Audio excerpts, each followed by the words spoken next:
Hello అండి, ఇవాళ evening కొద్దిగా ఆకలిగా అనిపిస్తుంటే ఇలా బనానాస్ ఇంట్లో ఉన్నాయి. సో బనానాస్తో ఏం చేయొచ్చు అని ఆలోచిస్తుంటే బనానా మిల్క్ షేక్ అయితే గుర్తుకొచ్చింది. So banana milk shakes ready చేద్దామని ఇలా ప్రిపేర్ చేసుకుంటున్నాను.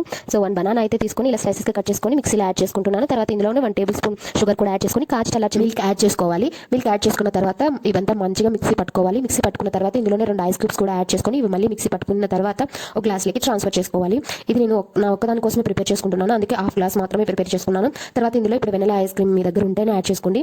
సో టేస్ట్ చాలా బాగుంటుంది, కోసం చెప్తున్నా. సో తర్వాత మీ దగ్గర ఏ నట్స్ అవైలబుల్గా ఉంటే సో అవి యాడ్ చేసుకొని మంచిగా తాగేసేయండి. సో ఇక ఇప్పుడు నేను నైట్కి డిన్నర్గా ఇడ్లీ ప్రిపేర్ చేస్తున్నాను. సో మీలో ఎంతమంది ఇలా టిఫిన్స్ ప్రిపేర్ చేస్తారు?